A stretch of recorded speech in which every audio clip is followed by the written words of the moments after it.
let's move on to the running back position. And I will first, just like last week, bring up the tweet here that I have. I tweet this out every Tuesday, right around the morning time here, after I get my nice little exercise bike in. Top 13 running back stashes and handcuff rankings. I had to expand this one to 13 this week. We'll just quickly list them down, and I have a few running backs I do want to make sure to focus on. Now jumping up to number 1 on the list is Ray Davis, out there in only 21% rostered right now. He is probably out there in your league, and you want to make sure to go scoop him. Then we got Algier, newly acquired Khalil Herbert on the Bengals, is all the way up to running back 3. We'll dive into why in just a second. Braylon Allen has fallen to 4, but still a great stash. Jalen Warren has been dropped in over half a league, so he makes his debut here right around number 5. Not just a tank. I don't see him getting hurt, but if he does, Warren would erupt, as would Blake Corum, given that crazy usage we're seeing from Kyron Williams. Trey Benson makes his debut here at number 7. Kamani Vidal still holding down the fort at 8. J.K. Dobbins looking as good as ever, but Vidal would be a beast if he's injury imp strikes. Roschon Johnson we're going to dive into in just a sec. Justice Hill, Jalen Wright, Cam Akers, and Damian Pierce wrap up my top 13. And if you have an IR spot open, consider adding Keaton Mitchell. In fact, if you have it open, there's literally no reason not to. This guy was the second most efficient back in the league last year, behind only Devon Achane. So scoop that guy now while you can, slap him into the IR. But let's talk about a handful of the names. I'm going to remove this for now, and let's dive into a handful of the names on this list here for the Week 10 waiver wire running backs. We mentioned Ray Davis. Just want to emphasize again that we saw already with this list, it's kind of hypothetical. What would these guys do if the starter got knocked out? We already saw that with Ray Davis. Over 80% of the running back rushes was a near every down snap player, 70% in that regard. And last week, we're starting to see him mix in more and more. Ripped a 70-yard receiving touchdown right down the heart of the defense. This guy is so talented. I loved him at Kentucky. Never stops churning those feet. Hits the hole super hard. I love this player. And so if he ever gets his opportunity for the Bills, he's going to be a low-end running back 1, in my opinion. But the new name on this list is Khalil Herbert. I wrote about him this weekend going as a stash in case he got traded to the Dallas Cowboys, was the expectation, the rumor, which would have been amazing. But maybe the second best possible spot is the Bengals, especially with news that Zach Moss is expected to miss the rest of the regular season here. Well, now we got a Chase Brown season. I get it. It already was becoming that way, and I still love the guy. 32 touches this last weekend. I have no issue with calling Chase Brown a potential league winner still. Nonetheless, Khalil Herbert is a very talented back. They get him for just a 7th-round pick, an absolute steal here. Let's dive into a few things about Khalil Herbert that I love.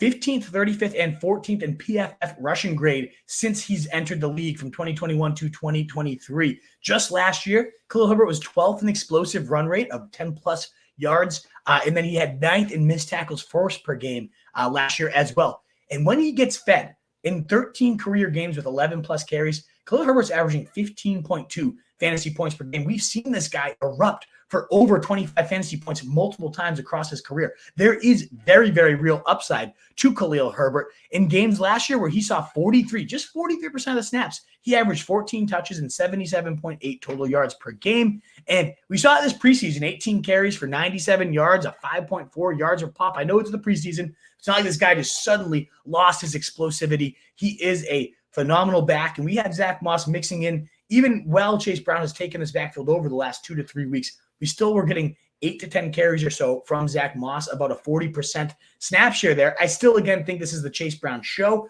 but we did have that presser there with Zach Taylor saying, yeah, we love what we're seeing in this new role. We want to keep it going, but we do need to bring something in here to take the load off of him, and that will be Khalil Herbert. And if anything did ever happen to Chase Brown, we'd be talking about a stretch run hero, an absolute league winner, given the way he put up numbers in a moribund, horrible Bears offense for years. If he got a chance to be the starter for this Bengals team, I think Khalil Herbert would go off. So he is right up there in my top 3 running back stashes now that he is a member of the Bengals.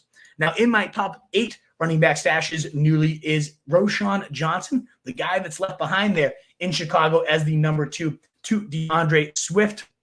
Now, Swift was healthy all last year, has not really missed a step, actually looked really solid here. It impressed me. I was one of the few busts I did not get right this year was DeAndre Swift. He has looked really solid. There's no ifs, ands, or buts about it. This is his back.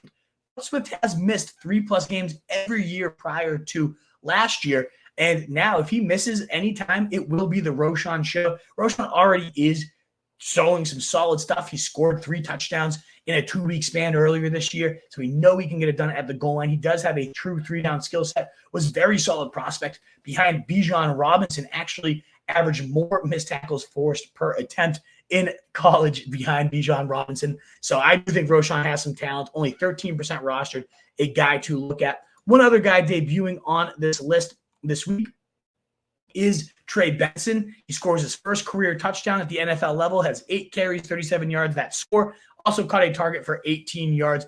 And if you watch this guy in college, only a 42% success rate, a very boom bust runner, but he is among the rare backs in college, in the NFL, that can just knife through the defense for a 60-yard touchdown, a absolute size speed terror on the level of like a Breece Hall level size speed percentile rankings here. Now, I'm not saying he'll ever be a Breece Hall, but we do know if anything did ever happen to Connor, who did have to leave this game due to a back injury after he got absolutely leveled. He came back in. I don't think he's going to miss any time. But if he does, we are now seeing a multiple weeks now where Trey Benson became the lead ball carrier, particularly involved in the red zone. So, yeah, Amari DiMarcado would likely be involved as a pass catcher. No, it probably would not be a 3-down workhorse role for Benson, despite the guy having the skill set to potentially do that. But we know the Connor injury woes throughout his career. He's missed at least 3 games in every single professional season. So I do think Trey Benson is a very solid stash here as we make it later and later into the year. The last running back I wanted to mention, the only new guy